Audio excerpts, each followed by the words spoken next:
Hello, and welcome to CTR Cyber 5, 5 tips in 5 minutes to improve cybersecurity internal controls. Today, we're doing a micro-awareness training for cybersecurity controls in payroll and HR. And we'll jump in to cyber tip number 1. Be alert to the current cyber risks. Payroll and HR staff are targets for fraud.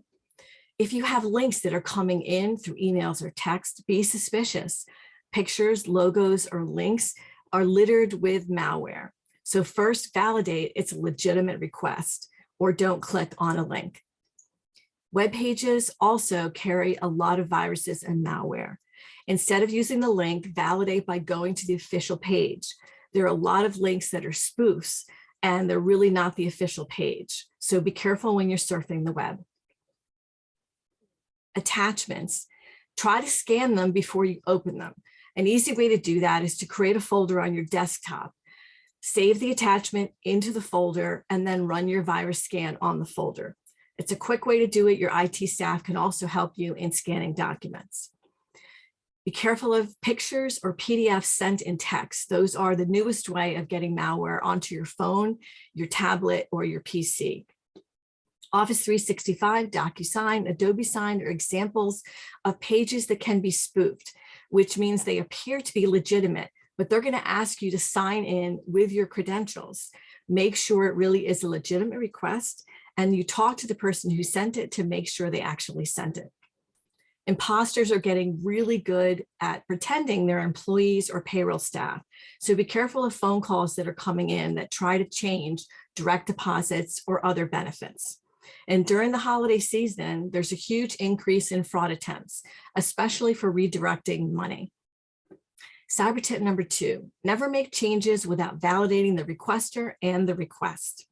So the easiest way to do it is to require employees to make changes in self-service time and attendance. This is important because it has multi-factor authentication and it protects the employee and the department from fraud. But if you're a payroll HR staff and you need to make the change, make sure you validate. First, you want to validate the identity of the requester. Use information you have on file and not on the electronic request that you've gotten. So make sure that you have that information and you're finding out if they are really the person that is authorized to make the change. And the easiest way to do this is to personally contact the person using information already on file.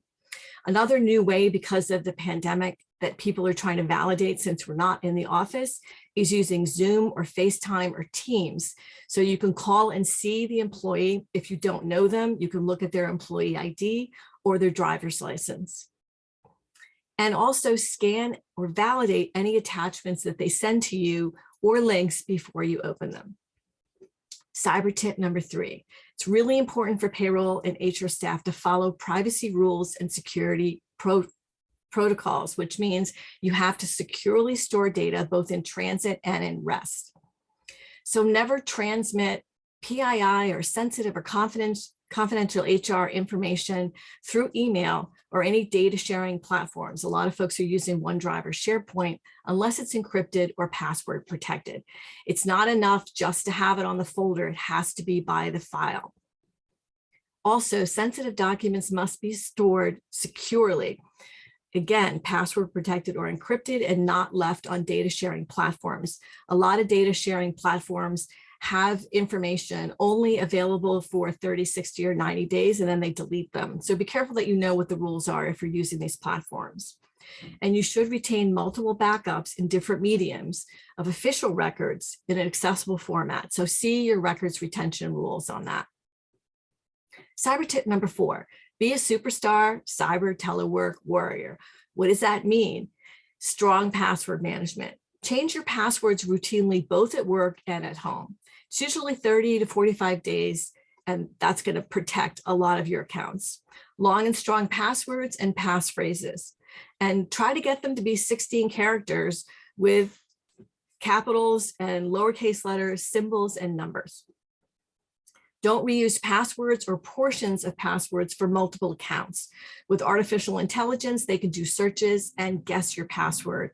And don't use the same passwords that you use for social media because a lot of social media accounts are scraped for passwords. If you had an administrative password on your home Wi-Fi, it's a really good idea to change it. And if you can, work on a separate password protected network for work. Keep your family accounts separate. Never use free Wi-Fi for work, especially when you're handling PII. Use a hotspot and VPN. Talk to your IT staff about doing this. Coffee shops and going to your family locations can be dangerous if their Wi-Fi is not protected. Also, don't use free public USBs or cables because these often have malware and can infect your devices. And then whenever you have updates for your phone, tablets, or your PCs, make sure you're updating them immediately. And use office issued equipment. That's really important when you're doing HR and payroll tasks, because if you're using your own personal equipment, it might not be protected. And finally, cyber tip number 5, update your cybersecurity internal controls and train staff. The minimum audit thresholds now for IT and HR and payroll is that you are validating your cybersecurity internal controls at least on an annual basis, that they're updated. And EOTS has the Enterprise Information Security Standards. They're available on our website. You're supposed to be implementing those as part of your HR and payroll process. So be careful those are being included in your internal control plan. You need to identify your key risks and controls and document those. When you have new staff, especially when they're going to be doing transactions, train them on cybersecurity and privacy controls.